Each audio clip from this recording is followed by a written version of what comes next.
following is a sponsored segment from the Higgins Firm. Thanks for joining us on Tennessee Mornings. Our legal eagle, Jim Higgins, joining us this morning. And today we are talking about 3 cases involving high-ranking officials inside the University of Tennessee's athletic department. These cases allege gender discrimination, and I know they say that they make less than their male employee counterparts there. That's kind of the whole thing behind this case, right? Yeah, it is. You know, and we were talking about this case a little bit before, and basically it started with this one lawsuit. Lady had been there for years, 30-something years, I think, media director for UT, and she was... Debbie Jennings. Yes, and she was terminated, and she felt that it was because of her gender, and she was replaced by a younger man. It was either gender or age-based. And that one was filed, and it caught a little bit of news. But then since then, 3 more lawsuits with similar allegations have been filed. So it's picked up a little bit of steam.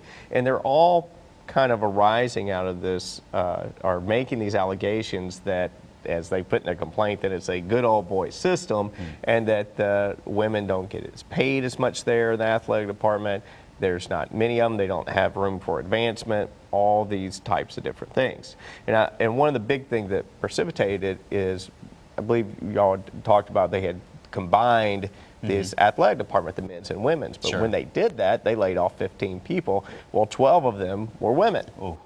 Yeah, and you know, and that's that initial, you know, whether it's a lawyer or whoever, when you read that, you're like, wow, you know, that just seems unproportionately high. So they're going to have some explaining to do, I think, in this. It's going to be a tough case for UT. So if a case comes across your desk similar to this, how do you tackle this? What's the first thing you go for? You know, we still see gender discrimination cases. I will say pay cases, they're still out there. We still see them. We still have them.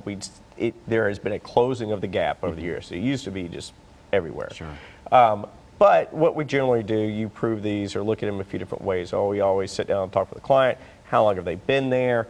You know, what you look at in an Equal Pay Act case is the job you're complaining about at your male counterpart or female counterpart getting paid more. Is it really the same job, the same skill, the same requirements, same production, all those things? And if it is, you know, how does that company explain the difference? And they have to. If it's the same job and they're paying one person different from the other, then they have to be able to explain why there's a difference. And again, another thing, kind of like this case, we always look for strength in numbers. If I have one person talking about it and they haven't worked there very long, maybe that might be tough. But if I've got 10 people sitting in my conference room and I'm hearing the exact same thing from all of them, then it's something that you really need to consider. Wow. Well, if this is happening to you and you're interested in getting some legal advice, you can certainly call Jim or his fine attorneys over there at the Higgins Firm.